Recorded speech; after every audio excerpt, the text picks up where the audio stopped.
Hey guys, I am back from Asia. It's been quite a couple days for me to just relax and get my ish together, and I am finally settled and rested, so I'm finally ready to get started on vlogging a little bit more and be more engaged on Instagram. I thought really long and hard as to what kind of video I'd like to share with you guys, and I've decided on tips and tricks for Asia, where I talk about the things I brought, how I packed, and little advice and tips and tricks for your trip when you go to Asia as well. The first obviously is makeup. I'll talk about kind of the items that I brought with me to Asia, as well as just like how I wore my makeup and my face throughout. So the first thing that I would like to stress is to bring sunscreen. I have to thank my sunscreen for keeping me the shade that I am now, even after living for 5 weeks in countries that could go up to about 34 degrees Celsius. So I mostly used Olay Complete All Day Moisturizer. It has a UV protection of SPF 15. The second thing that I used a lot was actually the Clarins SOS primer. So this is just like an added layer for me just to even out my skin tone. I then use the Clarins True Radiance foundation, Perfect Skin Foundation. This also has SPF 15. I actually didn't know that until just this moment. The very last thing about my face is a powder that kind of like gets rid of the oily skin that you have. This is actually my lifesaver because I have really oily skin, especially when you're wearing sunscreen and lotion that has very high liquid content. You will probably get really greasy like I did. So I use this powder in order to get rid of that oiliness, and that really helped a ton, being as I like sweated my way through 5 weeks. And then the last thing that I put on my face, especially, this is really short because I had eyelash extensions, so that really helps lift my eyes a little bit more, gave me a little bit of volume to my eye area, so I didn't really have to do much for the eyes. All I did was I took my ColourPop liquid lipstick and I basically applied it on my lips, and then I took the residuals of it and I kind of just put it on my eye to give myself a little bit of color. Lastly, I used the Benefits Goof Proof Brow Pencil. It's a bit on the pricey side, but it was really good. It has an angle to the pencil, and the spoolie is really good too, so I basically just like shape my brows. So the third thing I want to talk about is the airport. So how we did our trip was we actually got a package deal through this article that we read, where it gave you a flight to Tokyo and then Singapore, Shanghai, and then back to Edmonton.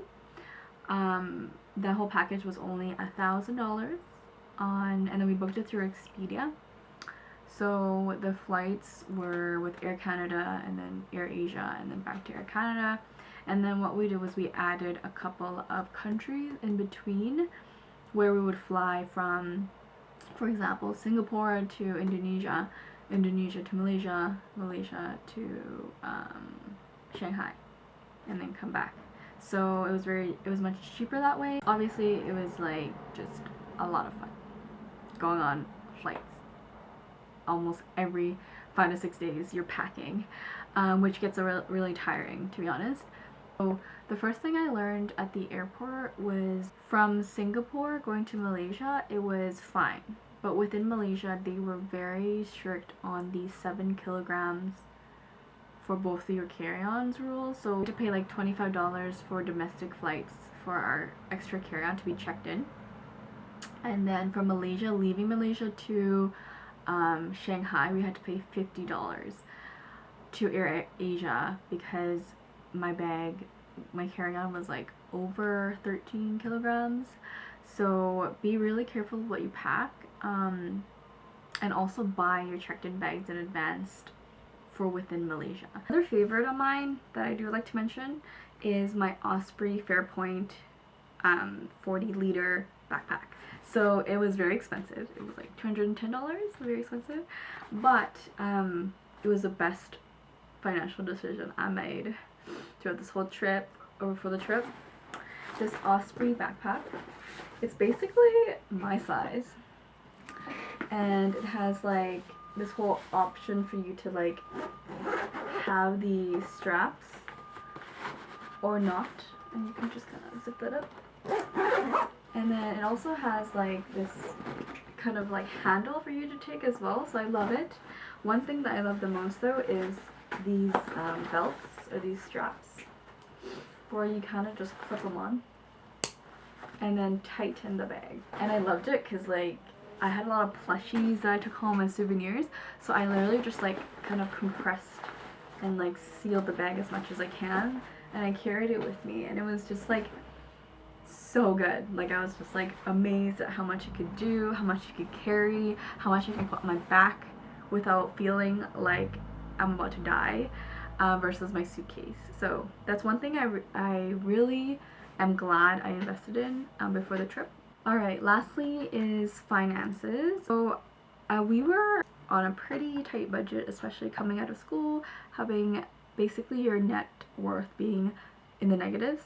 What I budgeted and what my friends budgeted for the trip was $5,000 for 5 weeks, including flights, including accommodations, and food and spending, everything from like our Chinese visa and everything. So I did net around 4.8k, so I was very within budget. But from my experience and what I did to keep it there was to make sure to use 2 apps during the trip. So number one was Splitwise, which all of us use together in order to split our bills. So in Canada and I think the States, we're very lucky to have our waitresses split the bill for us, but in Asia, that's a no-go for all the restaurants, especially the ones with cash, and especially the ones with card, because I think there's like transaction fees. But with Splitwise, we basically used the app every time we split, anyone paid the bill and we split it, to show you kind of like all of your transactions as well as like how much each of you owe. The second app that I used that was super helpful was my Travi Pocket. So shout out to Mel for giving me or recommending this app to me. It was very cute, very useful.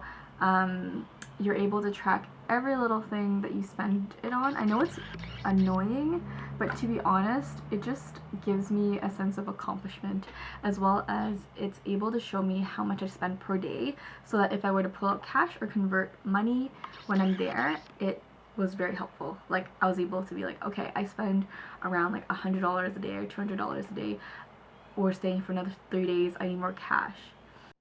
Alright everyone, so those are the 3 tips I want to give you today. Let me know if you like me sitting here talking to you about my experience, as well as like giving you advice on what to do. Also let me know if you want to see the clothes that I brought to Asia, as well as my experiences there and like a talk through, or would you rather a montage. There's a lot of clips that I have and a lot of things I want to show. But yeah, thanks for watching.